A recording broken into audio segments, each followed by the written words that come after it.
Hi, this is David Keith, and this is Straight to You.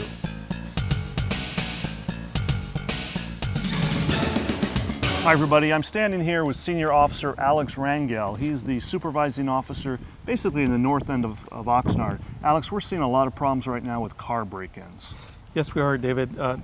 Earlier we were having a conversation about the crime in the city, and the one crime that has not gone down is the car break-ins, but there are some common reasons for that happening. Yeah, in fact, we just developed a flyer. This will become very well known here in the city of Oxnard here soon. It's a flyer that kind of talks a little bit about auto break-ins, car break-ins, and the fact that most of the time, let me just run through some scenarios. Are the cars locked or unlocked? Most of the time they are unlocked. Unlocked. Are they parked in a well-lighted area? Or are they parked in a place where it gives the burglar a little bit of a hiding place? Unfortunately, burglar hiding place, but then there are some occasions where they're parked where it's well lit, unfortunately.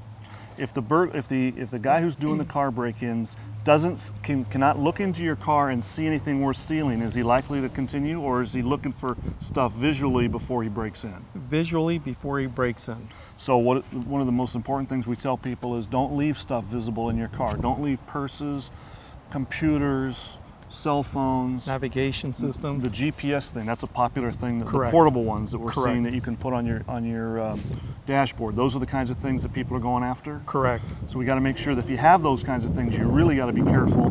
Park in a well-lighted area. And secure your car. It's number one.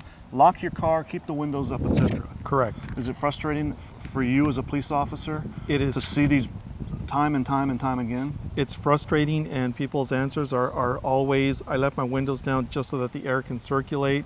I forgot to lock my doors.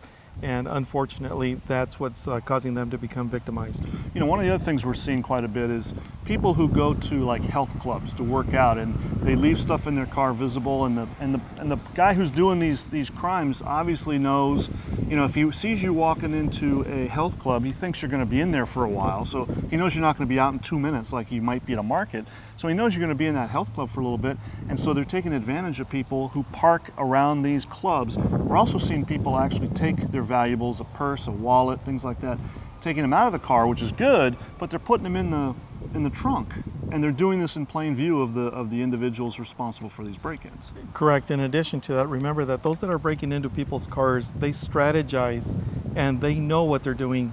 They know how to time people. In fact, sometimes they may even be watching the person just to, or people timing them to see how long it takes before they come back, and so they know how much time they have. One of the things that's very frustrating is, again, people leaving stuff. How long do you think it would take if you were to walk? We're in an apartment complex with a lot of carports and car parking lot and so on. How long do you think it would take to find a car with something visible that would be easily broken into? In a apartment complex with carports, seconds. All right, let's give it a try. All right, so we've looked through a few cars already.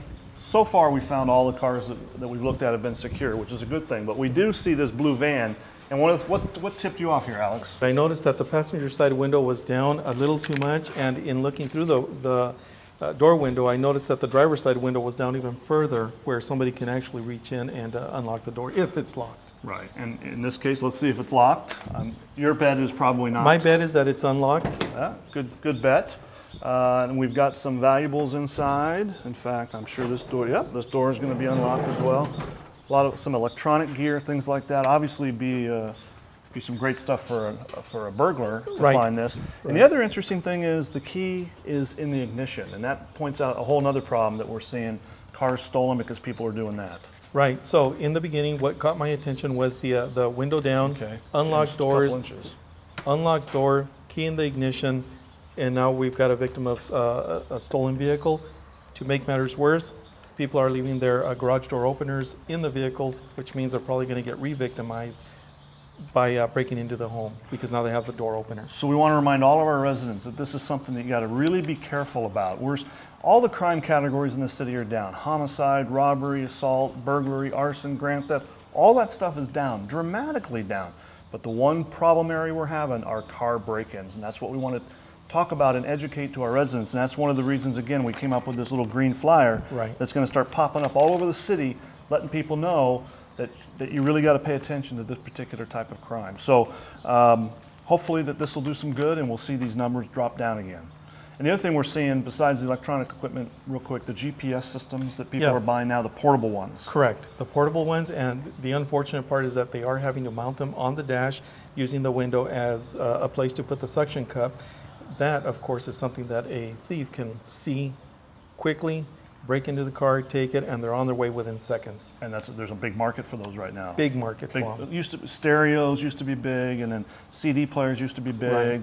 And now it's these little GPS things. That's right. Remember, the market is not just for a particular kind of a person, it's for everybody as far as those navigation systems go. Right. Okay, so hopefully you learned a little bit today, and you take those precautions that we recommended. I'm David Keith with Alex Rangel. This has been Straight to You.